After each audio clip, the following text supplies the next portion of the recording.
Hey everybody, Mrs. Renner here, and I have my boys with me. This is Chase and Cooper. and we're here to show you how to do something really fun Finger knit. called finger knitting. And all you need is And what? string. And your fingers. And then eventually some scissors, right? Yep. All right, here we go. Once you know how to finger knit, you can do fun projects like this hula hoop weaving tapestry that I did with my students a few years ago. And you could go ahead and visit redtedart.com, and it will teach you how to make bunnies and snakes and butterflies and all sorts of fun things with your finger knit rope.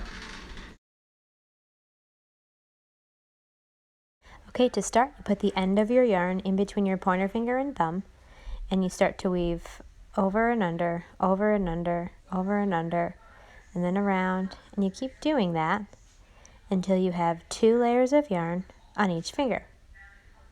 You take the bottom layer of yarn on each finger and you pull it over your finger, and we'll call that a stitch.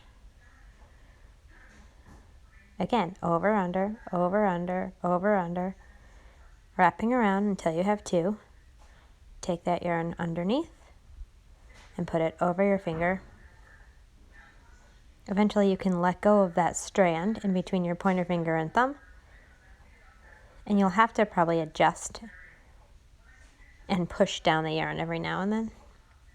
Again, bottom thread over your finger, gently pull, push the yarn down, and you just keep going over and over and over. Okay, now let's pretend that I have a really long piece, but I'm going to tell you how to cast it off. So to cast it off, it's similar to knitting, even though I don't knit, but I think it's similar. What you're going to do is start on the end, and you're going to take this loop and put it over your next finger, and then do a stitch like you did before, and then this loop, put it over your next finger, do a stitch like you've been doing, this loop, put it over your pointer finger, and do one more stitch.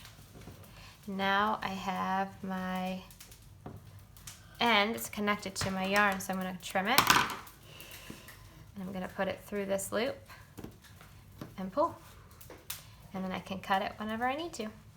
If you're working and you need to take a break, like to eat breakfast or lunch or something, dinner, you could, like we like to put a straw through it, so like where your fingers are, so then it keeps your place where you're finger knitting. Mm-hmm. And you can also use 2 colors, like this. That's cool. Like 2 different types. Example of a 2-color one that's finished. What are you going to do with that? Make it into a snake. Mm-hmm. It's long. Jace, what are some things you've done with yours? Made a jump rope Made a jump rope. like this.